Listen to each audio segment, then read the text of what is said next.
जय हिंद, नमस्कार दोस्तों। 2024 से लटकी एक तलवार आखिरकार वो गर्दन पर आ ही गई। बिल्कुल सही सुना आपने। जैसे इंडियन रेलवे करती आई थी, पहले क्या करती थी कि 2022 और 23 में भर्ती निकालती थी और 2 साल 3 साल बाद एग्जाम कराती थी। उत्तर प्रदेश पुलिस का वही हाल था, लेकिन आज फाइनली एक और कहा जाए तो बॉटम पर आ गया। जी हाँ, हम बात करने वाले BSF head constable ASI steno admit card 2026 के बारे में। एक भर्ती थी बीएसएफ हेड कांस्टेबल मिनिस्ट्रियल की, ठीक है, और साथ ही साथ एएसआई की थी स्टेनो की, जो कि जिसका एडमिट कार्ड आपका रिलीज कर दिया है। बड़ी खुशखबरी की बात है। आप सबको बहुत बहुत बधाइयां, लख लख बधाइयां कि आप सारे प्यारे बच्चे कम से कम इतने समझदार हैं। यहाँ पर भाई साहब लिखते हैं कि written examination computer based test होगा। सीबीटी परीक्षा होगी, तो इसके लिए आप तैयार रहेंगे कि भैया कंप्यूटर बेस्ड टेस्ट कैसा होगा। आप लोगों को, काफी बच्चों को कराया भी गया है और बच्चों ने प्रैक्टिस भी किया है। For ongoing recruitment of various non-GD post in BSF, in ASI Steno and the Head Constable Ministerial, in CAPF and the Assam Rifle और CAPF के लिए किया गया भैया।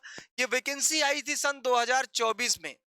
एक थी बीएसएफ हेड कांस्टेबल मिनिस्ट्रियल, लेकिन आज उसको प्रेजेंट में लाया गया और प्रेजेंट कंटिन्यूअस टेंस हो गया अभी ये, समझिएगा। तो भैया 2024 से ये हमारे लिए एक पास्ट टेंस था, लेकिन अब ये प्रेजेंट कंटिन्यूअस हो गया है। तो अब यहाँ पर आप आगे देखेंगे कि इसका एग्जामिनेशन कह रहा है कि 1 सितंबर 2026 को इसका रिटन एग्जामिनेशन होगा, वो भी सीबीटी यानी कंप्यूटर बेस्ड टेस्ट। तो जो बच्चे 2024 वाले हैं सुरक्षित है, माता रानी की कृपा है, महादेव की कृपा है, आप ठीक ठाक हैं, तो इस एग्जामिनेशन को आप जरूर दीजिएगा, जिसका एडमिट कार्ड बीएसएफ www.bsf.gov.in की वेबसाइट पर जाकर आप इसको डाउनलोड कर सकते हैं। फर्स्ट ऑफ ऑल, पहला। आगे जब यहाँ पर देखते हैं कि आगे का प्रोसीजर क्या है, तो थोड़ा सा आगे की तरफ बढ़ते हैं। तो यहाँ पर देखते हैं इस फॉर्म को भरा गया था, 9 जून 2024 से शुरू हुआ और 8 जुलाई 2024 तक इस फॉर्म को बच्चों ने भरा। भरने के बाद लास्ट डेट था इस एग्जाम को भरने का 8 जुलाई 2024, और इस एग्जाम को कंडक्ट कराया जाएगा 1 सितंबर 2026 में। दिल दीवाने का डोला दिलदार के लिए। तो भैया हमारी दिलदारी तो हमारे बीएसएफ का, आसाम राइफल का और सीएपीएफ की वर्दी से है। हम दिल दे चुके सनम। अब दिल दे चुके सनम 2024 में हमने दिल दिया, लेकिन सनम 2026 में आके मिलेगी। ठीक, अब बच्चा फॉर्म आपको भरना है और इसका एग्जामिनेशन देना है। एग्जामिनेशन आपका हमने बताया कि 1 सितंबर 2026 में मेरे प्यारे बच्चे आपका एग्जामिनेशन कंडक्ट होगा, ऑनलाइन कंडक्ट होगा। इस फॉर्म को वो बच्चे भरे थे जिनकी एज 18 साल से लेकर 25 साल थी, और बीएसएफ ने आपका एज रिलैक्सेशन दिया था, उसका जो रूल्स और रेगुलेशन था उसके तहत इन सब में फॉर्म भरा गया। टोटल 1752 बच्चों में के लिए टोटल पोस्ट जारी की गई। फॉर्म तो काफी बच्चों ने इस फॉर्म को भरा, हजारों लाखों की तादाद में बच्चों ने फॉर्म भरा।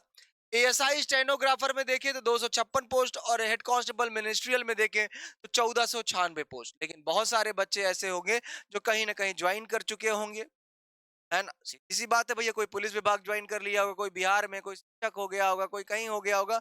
बहुत सारे बच्चे तो आज सिलेक्ट हो गए होंगे जिनका ये सपना था। किन बच्चों ने इस फॉर्म को भरा, या आगे आने वाली भर्ती जब आएगी तो कौन कौन भरेगा। Candidate must have 10+2 intermediate exam from any recognised board in India and the passes stenographer skills आपके पास होनी चाहिए, और 12वीं आप पास हो किसी मान्यता प्राप्त बोर्ड से, तो फॉर्म भर सकते हैं। Candidate must have 10+2 equivalent exam from the recognized board in India. From the more details from the refer the official website. तो ये समझ में आया कि ये है। अब इसमें जानेंगे कि इसमें होगा क्या क्या, एग्जाम्स कैसे दोगे, एडमिट कार्ड डाउनलोड करने के बाद क्या क्या चीजें यहाँ पर आपके पास होने वाली है। सबसे पहले तो यहाँ पर देखो एक एग्जामिनेशन दिया है कि भैया आपका सबसे पहले एक एग्जाम होगा जिसका नाम है रिटन एग्जामिनेशन, और जो होगा computer based test, CBT. After that skill test हो जाएगा आपका, पीएसटी और पीटी हो जाएगा। जो बच्चा पहला एग्जामिनेशन पास करेगा पीएसटी और पीटी हो जाएगा, ठीक है। फिजिकल स्टैंडर्ड टेस्ट और फिजिकल मेडिकल टेस्ट हो जाएगा। उसके बाद होगा आपका डॉक्यूमेंट्स वेरिफिकेशन और होगा आपका मेडिकल चेकअप। ये क्लियर हो गया। इतना करने के बाद फिर आपका ज्वाइनिंग हो जाएगा भैया कि अब ये चीजें आपने क्वालिफाई कर ली है, ये चीजें आ गई है, अब आप इसको क्या कर सकते हैं, कर सकते हैं। इसको डाउनलोड करने के लिए आप इस फॉर्म को, अपना एडमिट कार्ड डाउनलोड कर लिए, बीएसएफ सीमा सुरक्षा बल यानी बॉर्डर सिक्योरिटी वेबसाइट पर जाइए, लॉग इन करिए। अगर आपको याद है तो आपका बीएसएफ का रूल नंबर होगा और यूजर आईडी पासवर्ड होगी, कैप्चा डालिए और लॉग इन कर दीजिए। और इत्तेफाक से अगर आप भूल गए हैं तो आप फॉरगेट यूजर आईडी और पासवर्ड में फॉरगेट करके ऑप्शन देख सकते हैं और आप वहां पर जाकर उसको सही कर सकते हैं। ठीक है, तो ये मौका आपके पास बार बार नहीं आने वाला। अगर एक बार आया है उसको प्रॉपर तरीके से आप लोग सोचिए कि इसको कैसे करना है। जाइए एडमिट कार्ड डाउनलोड करिए और अच्छे से एग्जामिनेशन दीजिए। 1 सितंबर को एग्जाम है। एक बार पूरा कोर्स रिवाइज कर लीजिए और अच्छे से अपने माता पिता और गुरु को प्रणाम करिए। और हमारी तरफ से कैडेट्स पॉइंट डिफेंस एकेडमी की परिवार की तरफ से आपको ऑल द बेस्ट। अच्छे से एग्जाम दीजिए, कंप्यूटर बेस्ड टेस्ट होगा, बहुत अच्छे से प्रैक्टिस कर लीजिएगा, तब जाइएगा। जय हिंद, जय भारत।